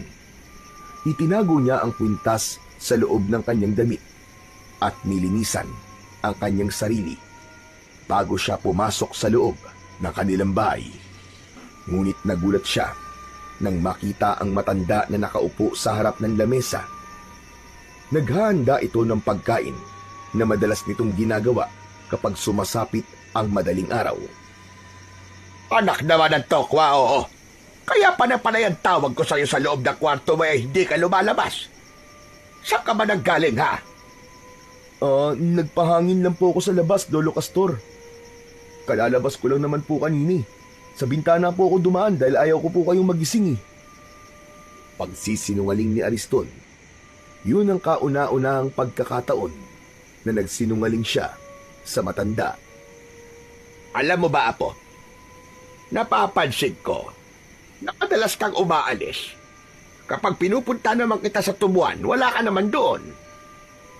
Teka ga, saan ka ba talaga nagpupunta, ha? Ang totoo po ay sinusundan ko po si Mang Ebryo. Dahil sabi niyo po, Isa po siyang aswang. Gumuhit ang pag-aalala sa mukha ng matanda at napalapit ito sa kanya. Hinawakan ni Lolo Castor ang kanyang kamay at hinila siyang paupo sa bangko, paharap sa lamesa. Apo naman, bakit ka gumagawa ng dahilan na ikakapahamak mo? Itigil mo na ito at huwag ka nang makikialam sa problema ng iba. Hala, sige na. Kumain ka na habang mainit pa ang kanin. Paprito mo ito. Sinangag at tapa na karne ng baka. Ito ang ibinayad sa akin ng mga magulang ni Pedro. Ewan ko ba, nahihirapan na akong pagalingin sila. Lolo Castor, maaari po bang huwag na kayo manggamot? Nag-aalala po ako sa inyo. Paano kung malakas po ang kalaban at kayo naman po mapahamak? Pero ito lamang ang alam kong paraan para makatulong sa mga may sakit. Kita nyo na? Lolo naman, bakit pwede kayong tumulong samantalang ako? Hindi pwede. Dahil magkaiba tayo. Ako nang gagamot samantalang ikaw. Nakakagulo lang. Lolo naman seryoso po ako. Seryoso naman na sinasabi ko, hindi ba? Kaya huwag ka nang matigas ang ulo. Ikaw lang naman ang inaalala ko, kaya sige na. Tama na ang usapan natin na to tungkol sa pagtulong-tulong na yan. Ang mahalaga, kumain ka na. Para magkalaman naman ang katawan mo. Tignan mo nga ang payat-payat mo na. Kaya hindi na tayo nagkakasabay kumain. Kaya naman, walang nagawa si Ariston, kundi pagtuunan ng pansin ang nakahain na pagkain. Bigla siyang nakaramdam ng gutom at agad na nilantakan ang pagkain na ibinigay sa kanya ni Lolo Castor. Pagkalipas ng ilang sandali, naubos niya ang pagkain, ngunit bigla siyang naglaway. Nakaramdam ng hilo, sumulyap siya kay Lolo Castor. Ngumiti ito at nagsalita. Sige lang, Apo. Matulog ka muna. Hindi ka rin naman makakagala ngayon dahil masasaktan ka sa sinagdag araw. Yun ang huling salita na narinig ni Ariston mula sa matanda bago siya tuluyan na napalugmok sa lamesa. Nagdilim ang kanyang paningin at agad na nawalan ng malay. Nagising na lamang ang natutulog na diwa ni Ariston sa mainit na pakiramdam sa paligid, pati na ang malakas na bulong ng mga taong nasa paligid niya. Unti-unti siyang nagmulat ng kanyang mga mata. Ang una niyang nasilayan ay ang mapula at naglalagablab na siga sa gitna ng isang malawak na damuhan. Ang liwanag nito ay sumasalamin sa maitim na kalangitan. Nakapalibot sa apoy ang mga lalaking nakasuot ng itim na balabal. Mahigpit ang pagkakatakip ng kanilang mga hood, kaya't tanging kumikislap na mga mata lamang ang kanyang naaaninag mula sa mga ito. At sa kanyang harapan, nakatalikod ang isang matandang lalaki. Nakataas ang dalawang kamay, parang nagsasambit ng kung ano-anong kakaibang orasyon. Ang tinig ay paos, ngunit palakas ng palakas. Bumibigkas ng mga salitang hindi mawari, mga sinaunang bersikulo na hindi banal, kundi salitang may kinalaman sa kadiliman. Maya-maya pa ay nagsalita ng Tagalog ang matanda. Sa ngalan ng dilim, sa ngalan ng kadiliman, sa kapangyarihan ng dugo, sa ilaw ng buwan, isilang ang bago naming kasangkapang magdadala ng lakas sa aming kapangyarihan. O katas-tasang hari ng kadiliman, dinggin mo ang aking dalangin. Ang aking alagad ay palakasin. Saniban mo siya ng iyong kapangyarihan at pagkalooban mo ng buhay na walang hanggan. Hindi siya maaaring magkamali. Si Lolo Castor ang nasa harapan niya. Habang ito ay nagsasambit ng mga salita, ang mga nilalang na nakapalibot ay sabay-sabay na nag-usal din ng dasal. Mabagal sa simula, para bang bulong na umiikot sa hangin. Ngunit unti-unti itong lumalakas na tila ugong ng kulog. Ang kanilang mga tinig ay nagmistulang alon na paulit-ulit na bumabalot sa pandinig ng binatang si Ariston. Pinaparamdam sa kanya ang bigat ng ritual na isinasagawa ng mga kampon ng kadiliman. Sinubukan niyang igalaw ang kanyang mga kamay, ngunit agad niyang naramdaman ang hapdi. Ang kanyang mga pulsuan ay mahigpit na nakatali sa likod ng poste. Ang mga hibla ng lubid ay bumaon na sa kanyang balat. Mula sa pagkakasugat ay dumaloy ang manipis na dugong tumutulo, naghalo sa pawis na kumakapit sa kanyang balat. Ang paligid ng sugat ay namamagana at nanlalagkit, para bang sinasadya ng lubid na pahirapan ang kanyang bawat galaw. Ramdam na ramdam ni Ariston ng mga sandaling yun ang mabilis na tibok ng kanyang puso. Hindi lamang dahil sa sakit ng kanyang sugat, kundi dahil sa labis na galit. Ngayon ay alam na niya kung sino ang totoong kalaban at buong katotohanan. Naramdaman ni Lolo Castor ang pagpupumiglas ni Ariston, kaya naman humarap ito sa kanya. Huwag mo na subukan makawala sa pagkakagapos ng lubid, apo ko. Ano pong ibig sabihin nito, Lolo Castor? Anong ibig sabihin nito? Simple lang. Ikaw ang aking napiling alay upang gawing supremo. Ikaw ang magiging tapat kong alipin. Lolo, kung ano man pong binabalak niyo, huwag niyo na pong gawin. Huwag niyo pong ituloy. Baka nakakalimutan niyo po, apo niyo po ako. Sarili niyo akong dugo. Bakit niyo ako ginaganito, Lolo Castor? Umawa ng malakas si Lolo Castor at ibinaba ang dalawang kamay na nakataas pa sa ere.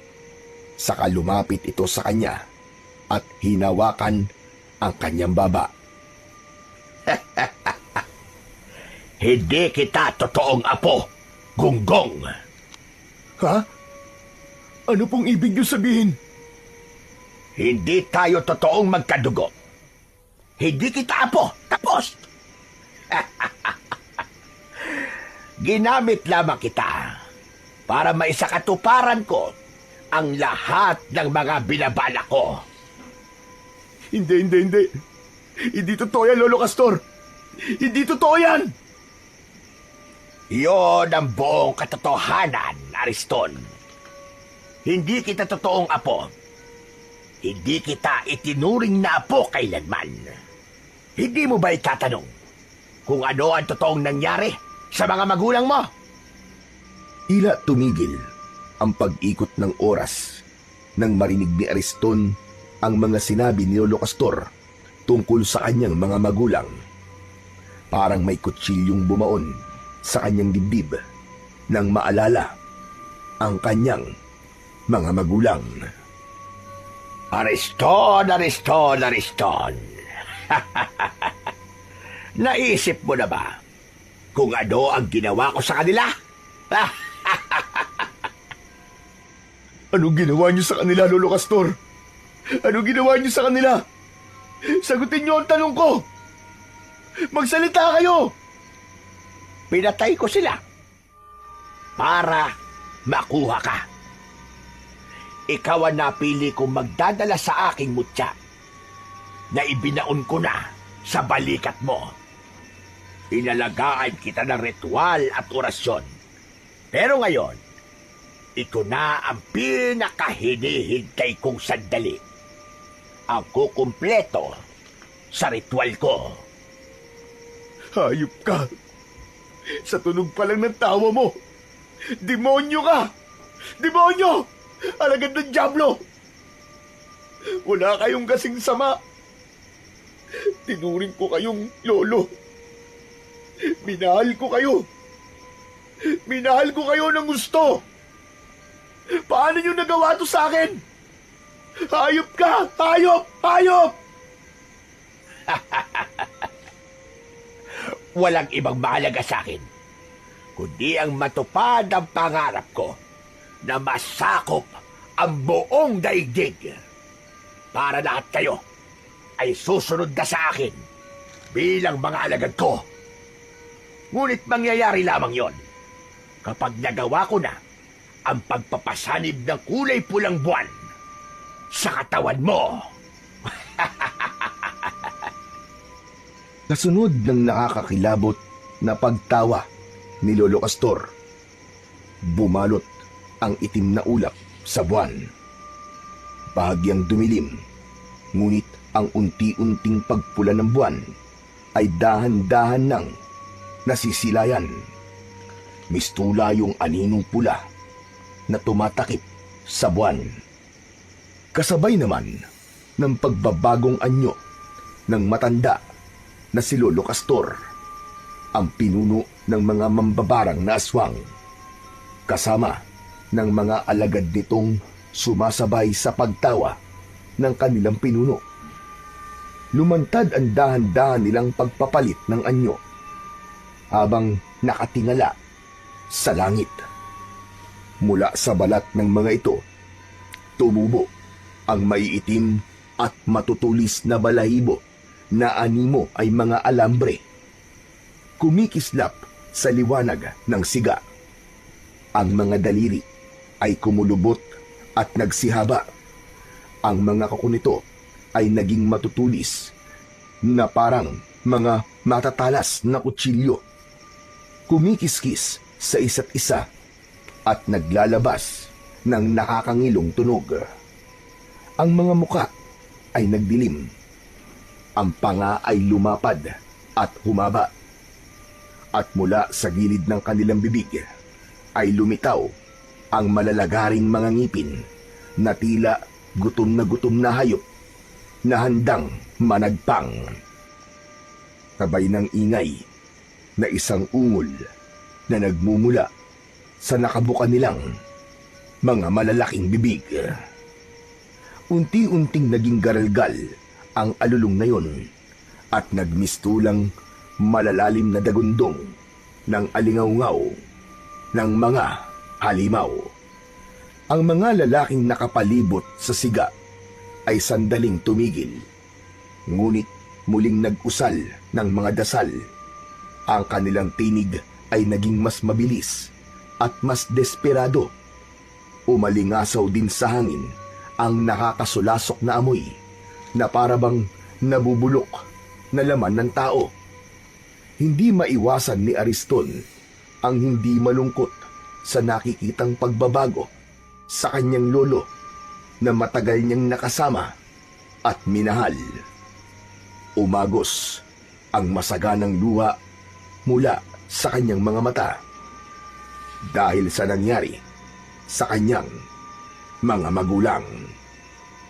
Ang pagmamahal niya sa matanda ay napalitan ng matinding galit, puot at pagkasuklam na tila bulkan ng sasabog.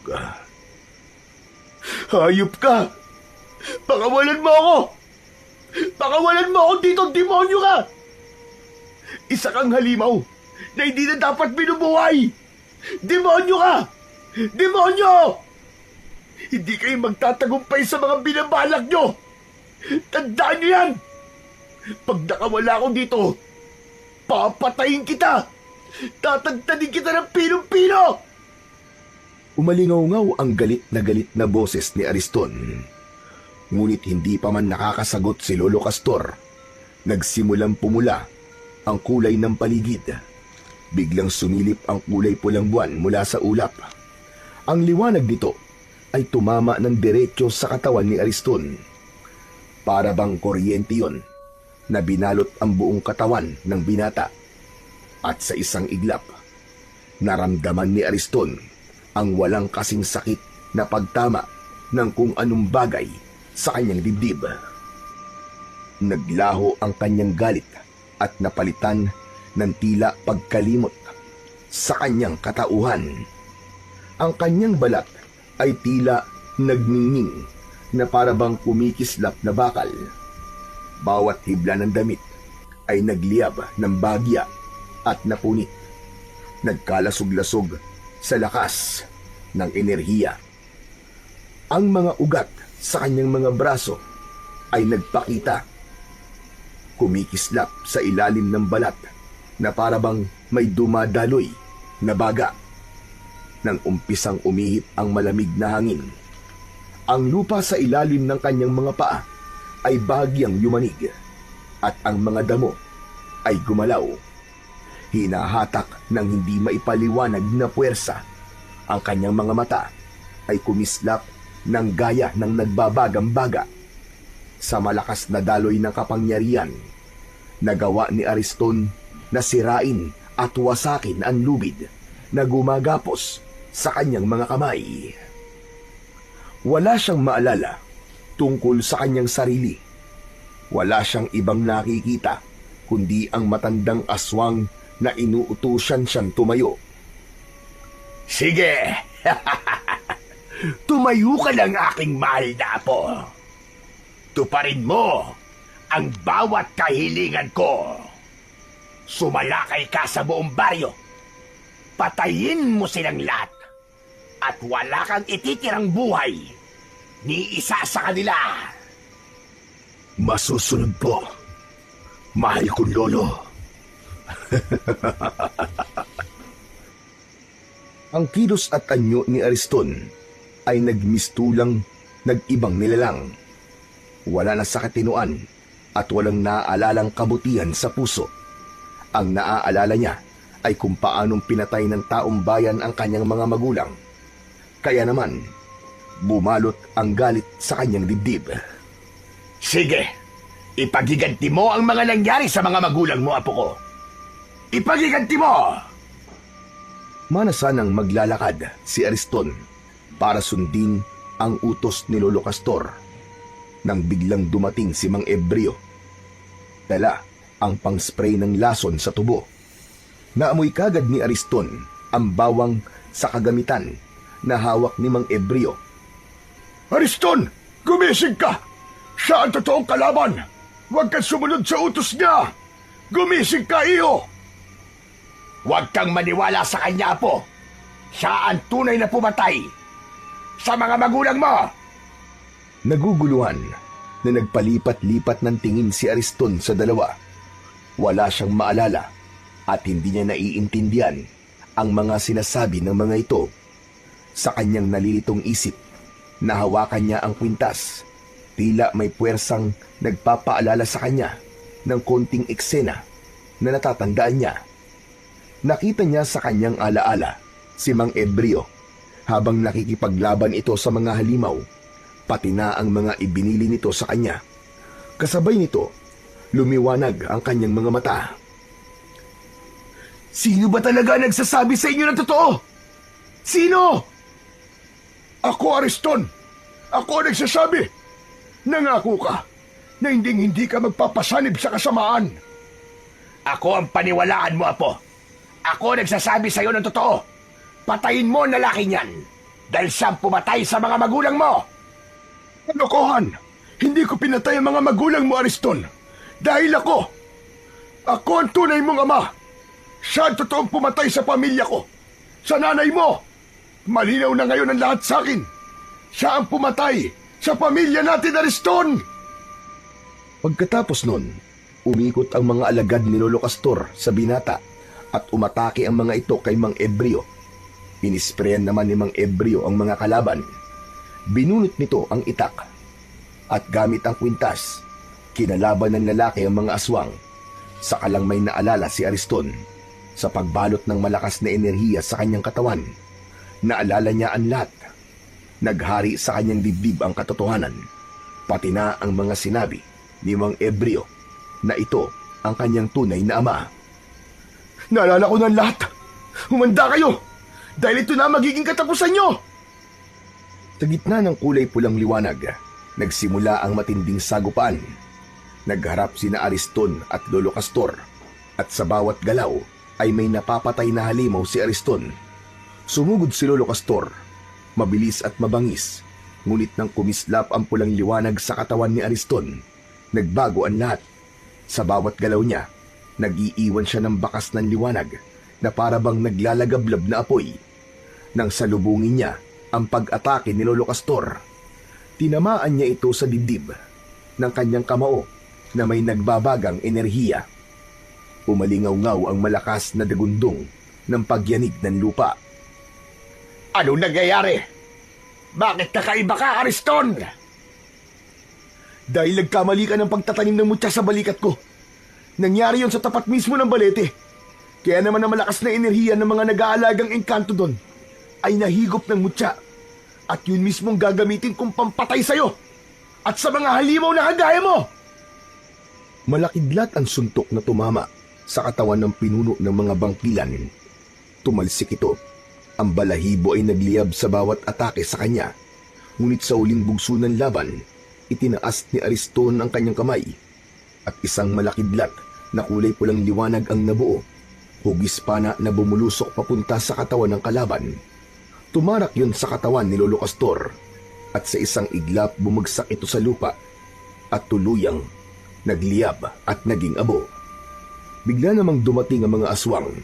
Si Mang Ebreo ay mabilis na kumilos. Itinaas nito ang pang-spray na bawang. Nagliyab ang kanilang mga balat bago sila isa-isang naging abo na tinangay ng hangin. At dahil sa suot na kwintas ni Ariston, hindi siya tinablan ng amoy at katas ng bawang.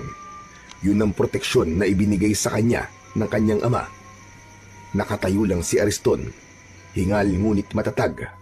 Ang kanyang katawan ay patuloy pang nagliliyab ng pulang liwanag. Tanda ng kapangyarihang bumabalot sa kanya. Anak, nalampasan mo ang pagsubok. Nakawala ka sa sanib ng kulay pulang buwan. Tay, totoo po ba talagang kayo ang ama ko? Oo, anak. Narinig ko sinabi ni Castor habang wala kang malay. Sinabi niya na siya nasa likod sa pagpatay sa mga batang 1 taong gulang ang edad at kinuha ka niya sa akin. Kalimutan na po natin yung tay. Ang mahalaga ay magkasama na po tayo ngayon at bubuo po ulit tayo ng panibagong bukas na puno ng pagmamahal at kapayapaan.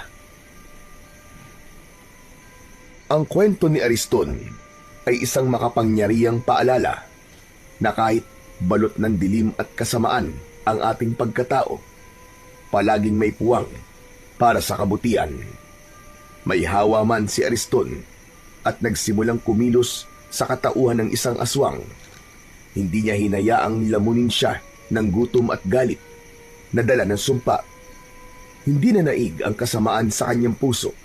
Sa halip, ginamit niya ang kanyang kapangyarihan upang protektahan ang buong baryo at ang kanyang ama. Ang kanyang kabutihan, gaano man kaliit o kahina, ay may kakayang manaig laban sa puwersa ng kasamaan.